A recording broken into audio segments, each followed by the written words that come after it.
sommes le 25 juillet 2000, il est 16h45 lorsque le Concorde qui devait assurer la liaison Paris-New York s'écrase sur un hôtel de la ville de Gonesse.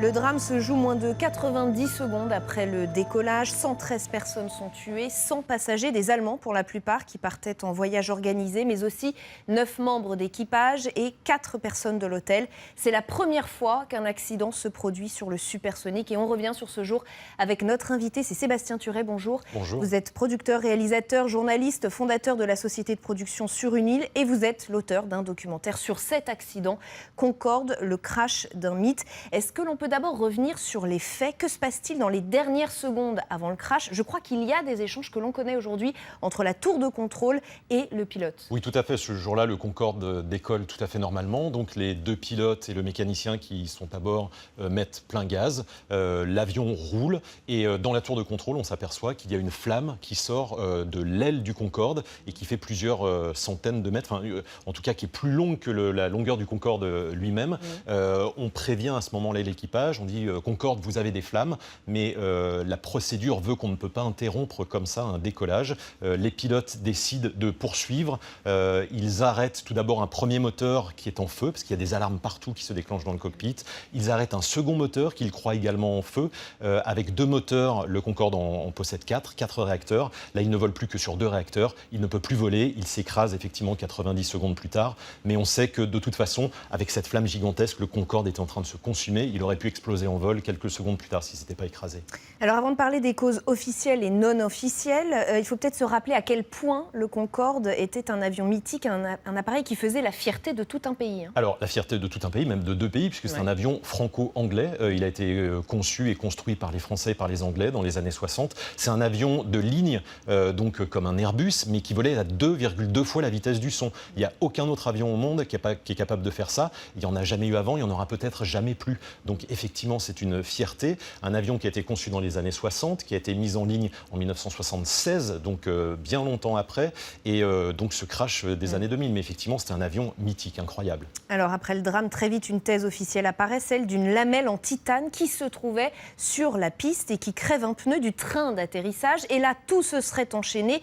Est-ce que vous pouvez nous détailler cette thèse? Effectivement, ça c'est la thèse officielle du bureau enquête et analyse. Quelques heures après le crash, ils inspectent la piste d'atterrissage, de décollage en l'occurrence, et ils découvrent cette pièce métallique sur le côté droit de la piste. C'est une pièce qui est tombée d'un DC-10 d'un avion américain de la compagnie Continental Airlines qui a décollé quelques minutes avant le Concorde. Cette pièce, on la retrouve sur le côté droit. Elle a crevé le pneu gauche du Concorde et on la retrouve à droite. Ça, on en parlera peut-être après.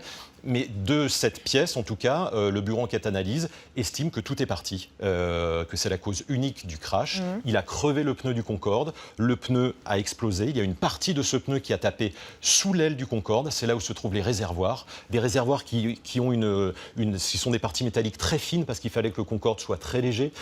Donc, en tapant, ce pneu a crevé ce réservoir. Ce réservoir s'est mis à fuir et le carburant, le kérosène, en s'échappant, s'est enflammé au contact des tuyères, des réacteurs qui sont à l'arrière. Et donc, d'où cette flamme qui est née.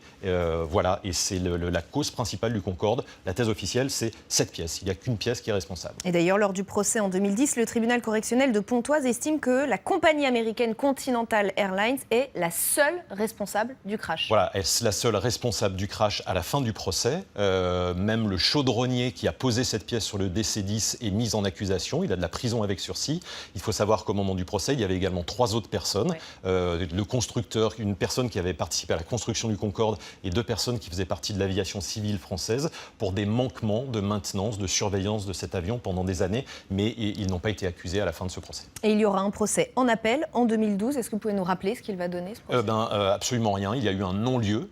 Donc au final, il n'y a plus de responsable, il n'y a plus de cause. On ne sait pas ce qui a causé officiellement le crash du Concorde. En tout cas, il n'y a plus de personnes qui soient accusées, mais Continental Airlines a dû verser quand même $1 million à la compagnie Air France pour atteinte à son image. Et vous, à quel moment vous avez des doutes sur cette thèse officielle? Qu'est-ce qui vous fait sentir qu'il y a peut-être autre chose? Alors c'est en lisant des articles un petit peu après le crash, plusieurs mois, voire même 1 an ou 2, puisque moi le documentaire que j'ai fait, il date de presque 10 ans après le crash. En lisant des articles, il y a des gens comme des commandants de bord qui commencent de Concorde, commandants de bord et mécaniciens, qui disent l'enquête du BEA, il y a peut-être des choses qui ne sont pas tout à fait justes. c'était pas tout à fait vrai ce qui est raconté. On a des pompiers qui sont témoins, qui étaient au bord de la piste, qui disent mais nous on a vu des flammes bien avant que le Concorde touche cette lamelle qui est située à un certain endroit.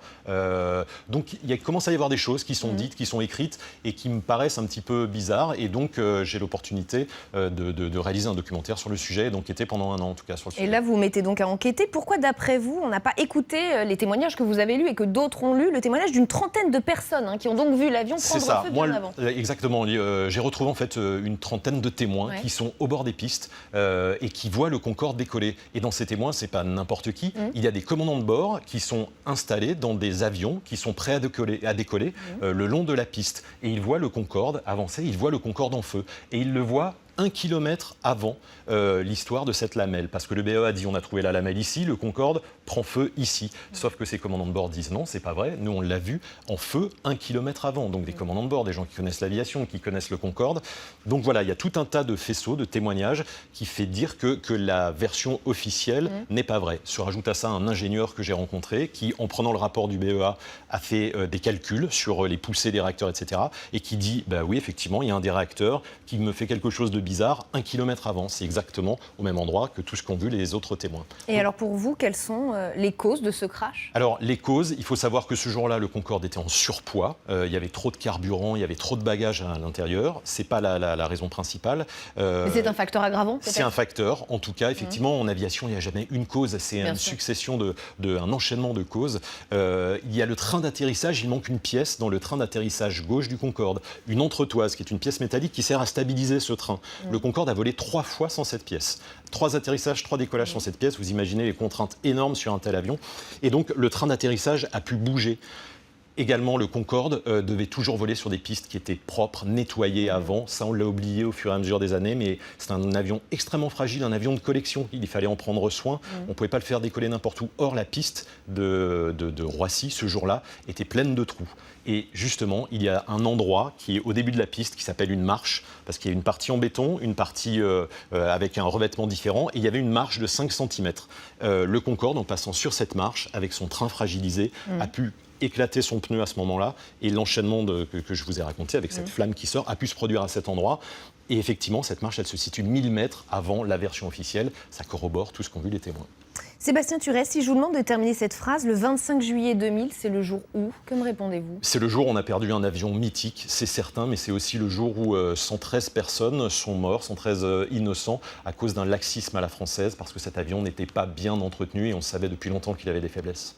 Merci beaucoup Sébastien Thurès d'avoir été mon invité dans Le Jour où. L'information continue sur LCI.